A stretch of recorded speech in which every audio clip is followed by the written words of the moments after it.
My girlfriend gave me two choices: accept her going on a girls' trip with 3 guys or be single. I picked option 3. Showed her dad the texts she'd been sending them. He helped me pack her stuff. Hey viewers, before we move on to the video, please make sure to subscribe to the channel and hit the like button if you want to see more stories like this. Thanks. I really thought I had it all figured out.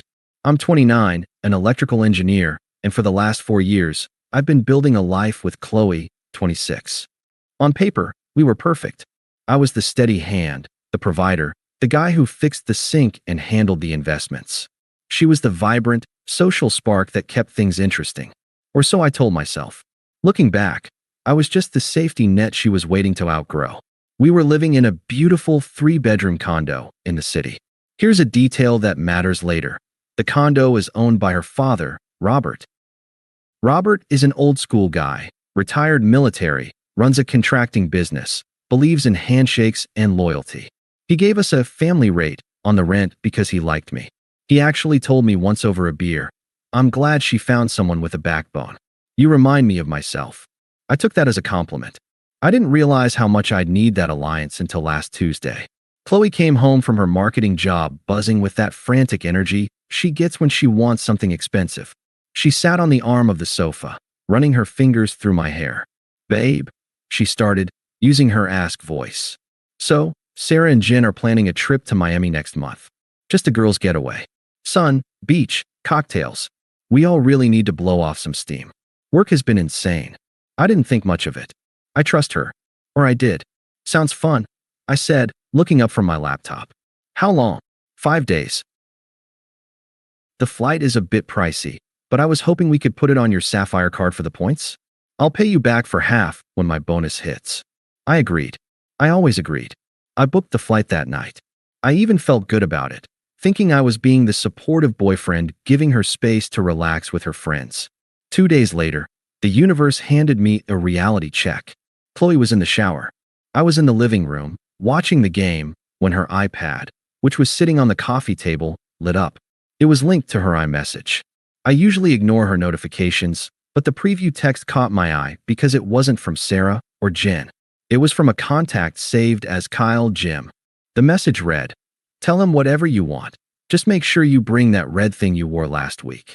I'm not sleeping on the couch this time." My stomach dropped through the floor. The air left the room. I stared at the screen, my heart hammering against my ribs like a trapped bird. I knew I shouldn't look. I knew the noble thing to do was to wait and ask her. But the phrasing, "tell him whatever you want," shattered my nobility. I unlocked the iPad. She hadn't changed the passcode in 3 years. I didn't just find a text. I found a war room. It was a group chat named Miami Mayhem Palm Tree Smiling Face with Horns. The members weren't just Sarah and Jen. It was Sarah, Jen, Chloe, this Kyle guy, and 2 other men named Mike and Justin. I scrolled back. I read for 10 minutes, and with every swipe, my love for her turned into a cold, hard knot of nausea. This wasn't a girls' trip. It was a couple's trip. Sarah and Jen were bringing these guys, and Kyle was paired off with Chloe. They had rented a 3-bedroom Airbnb. The logic was simple. I was paying for her flight, and she was splitting the Airbnb cost with Kyle. But the cheating wasn't even the worst part. It was the disrespect. The way she spoke about me to these strangers was visceral. "Chloe, ugh, Mark is asking about the itinerary. He's so suffocating sometimes. He's acting like my dad. Kyle, does the bank account know he's being played? Chloe, LOL, stop. He's useful. He's paying for the flight, so that saves me $400. Besides, he's so vanilla he'd never survive Miami anyway. I need a break from playing house with Mr. Safety. Kyle, don't worry, I'll make sure you forget his name by the second night." Chloe, I already have winking face. I sat there, freezing cold in my own living room. Useful. Vanilla. Mr. Safety. She wasn't just betraying me. She was laughing about it. She was soliciting validation from a guy who clearly didn't respect her, using my resources to facilitate it. I took screenshots of everything. The mocking, the plans to share a room, the confirmation that she was lying to my face. I airdropped them to my phone and deleted the evidence from the iPad. Then I sat back down and waited for her to get out of the shower. I didn't scream. I didn't throw things. I felt a strange, clinical detachment washing over me. The woman I loved had died the moment I read those texts. The person in the shower was just a squatter. She walked out of the bathroom wrapped in a towel, humming, smelling like her expensive vanilla scrub, the one I bought her for her birthday. She saw me sitting on the couch with the TV off. "Why is it so quiet in here?" she asked, drying her hair. "I was just thinking about your trip," I said. My voice was steady, almost too steady. "I was looking at hotels in Miami. Where are you guys staying again?" She didn't even flinch. "Oh, we found a cute boutique hotel near South Beach. Just a small place. Sarah booked it." "Really?" I asked, because I was looking at Airbnbs, and they seemed like a better deal for a group. "No, we wanted hotel service," she lied effortlessly. She walked into the bedroom to get dressed. I followed her to the doorway. "So it's just you, Sarah and Jen?" "Yes, Mark." "Why are you interrogating me?" She pulled a t-shirt over her head, her voice getting sharp. She hated being questioned. "Because I know Kyle is going," I said. She froze. Her back was to me, but I saw her shoulders tense up. She slowly turned around, her face flushing a mix of panic and anger. "Who?" "Kyle," I repeated. "And Mike. And Justin. And I know you aren't staying at a hotel. You're staying at a 3-bedroom Airbnb. And you aren't sleeping alone." She stared at me for a long moment, her brain working overtime to calculate how much I knew. Then, she made the mistake of going on the offensive. It's the cheater's classic pivot. When caught, attack the method of discovery. "Did you go through my phone?" she snapped, her eyes narrowing. "You violated my privacy? Are you serious right now?" "I saw a notification on the iPad," I said calmly. "But yeah, once I saw a strange guy texting my girlfriend about sleeping in the same bed, I looked. And I saw everything, Chloe.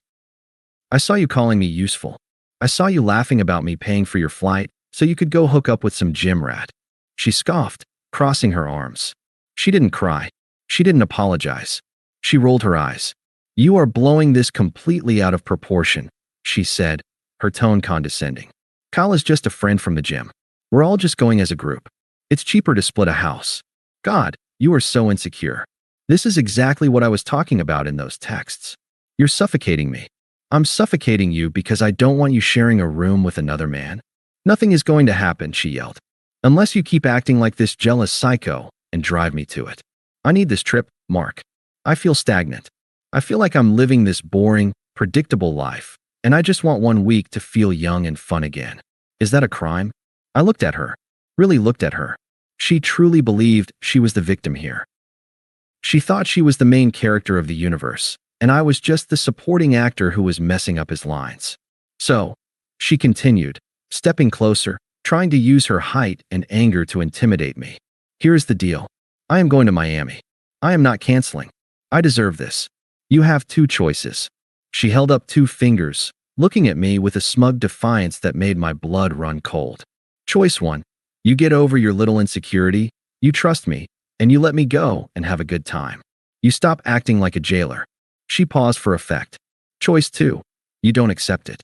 In which case, we're done. You can be single.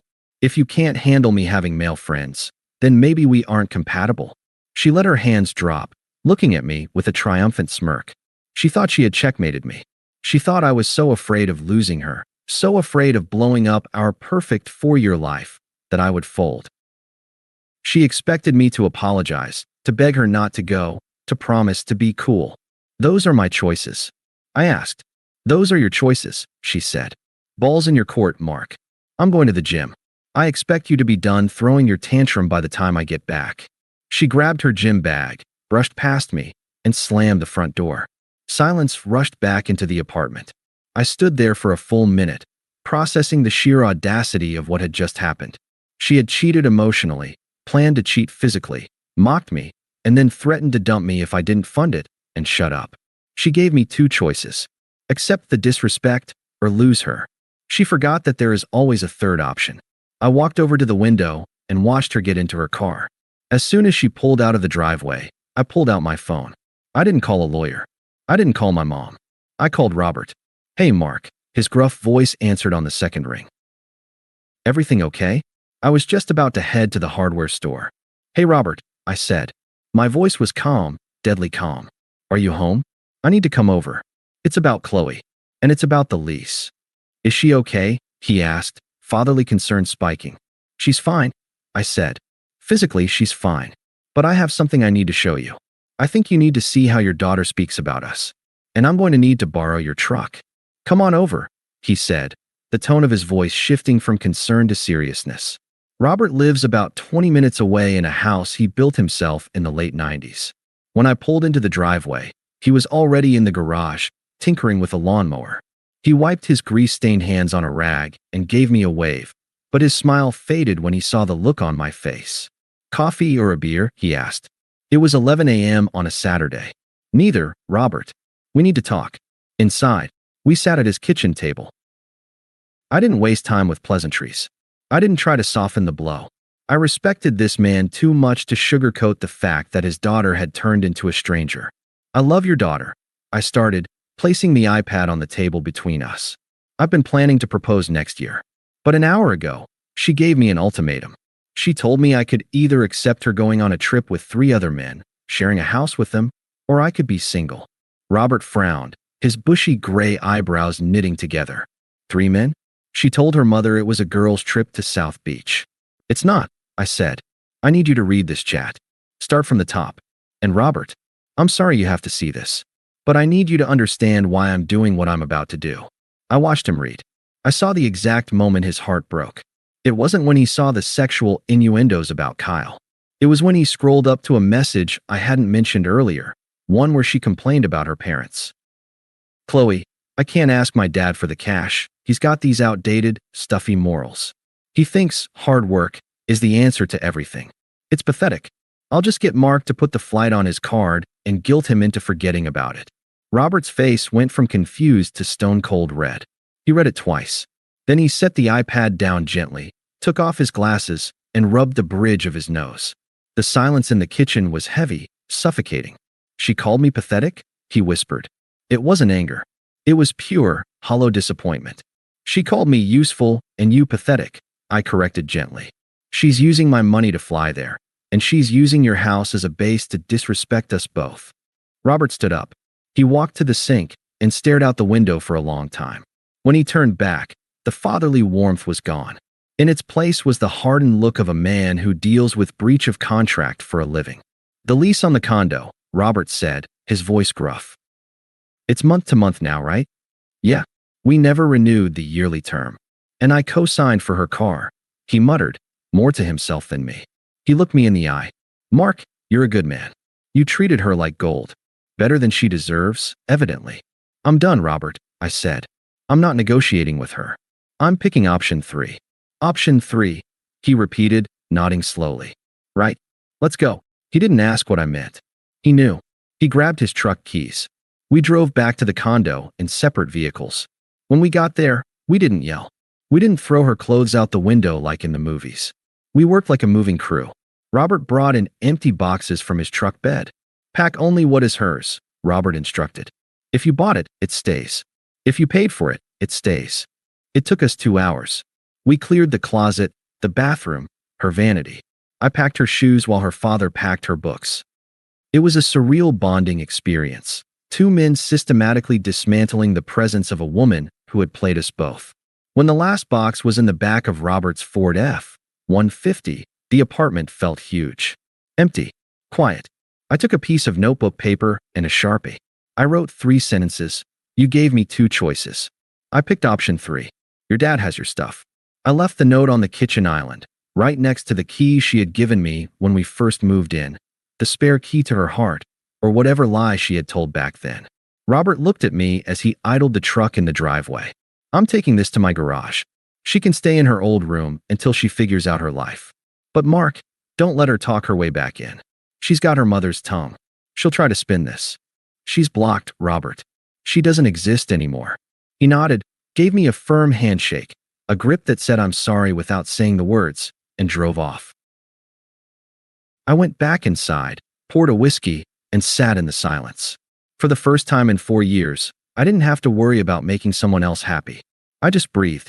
She came home 2 hours later. I wasn't there. I had gone to a buddy's house to crash for the night, just in case she tried to cause a scene. But I had my Ring camera notifications on. I watched the footage on my phone.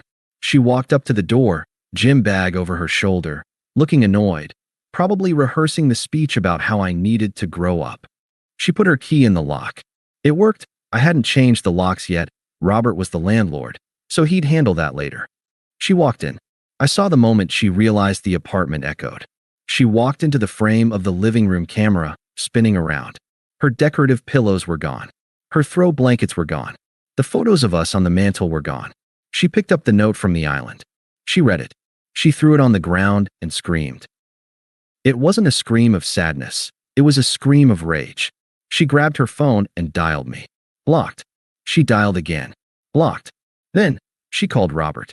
I heard about this conversation later. Robert didn't yell. He simply said, "Your boxes are in the driveway. It's going to rain tonight, so I suggest you come get them. And Chloe, don't bring that iPad into my house.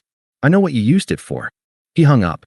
Most people, when their life implodes, would take a step back and reflect. Not Chloe. Chloe operated on spite. She had too much pride to admit defeat. She doubled down.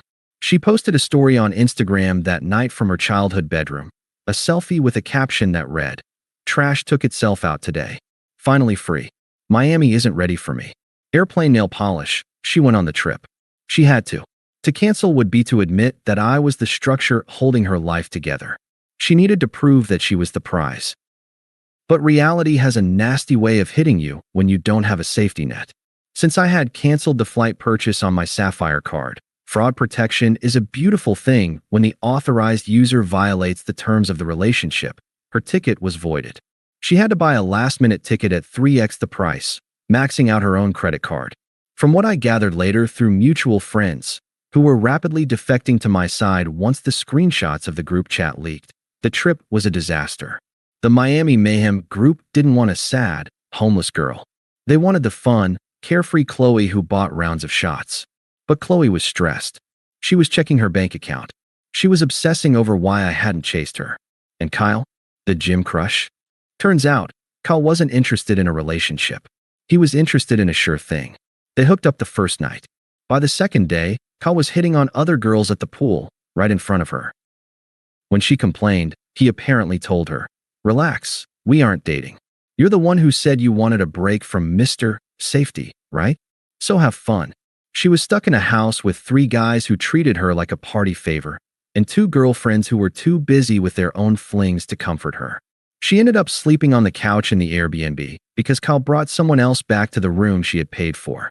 She spent 5 days hemorrhaging money she didn't have, surrounded by people who didn't care if she lived or died, while her life back home sat in cardboard boxes in her dad's garage. By the time she landed back in the city, she wasn't the baddie she claimed to be on Instagram. She was broke, single, and homeless. And that's when the silence started to break. That's when the "I miss you" text started trying to punch through the block list. Silence is expensive. It costs you your ego, your desire to be right, and the urge to check up on them.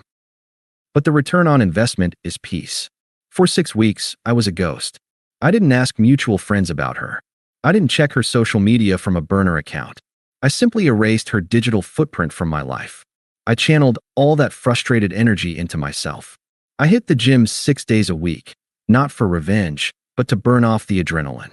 I focused on a project at work that I had been neglecting because I used to spend my evenings listening to Chloe complain about her coworkers.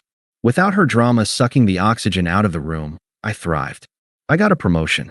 I slept better. My bank account looked healthier than it had in years. But toxic people hate silence. It forces them to hear their own thoughts, and Chloe evidently didn't like what she was hearing. The flying monkeys arrived first.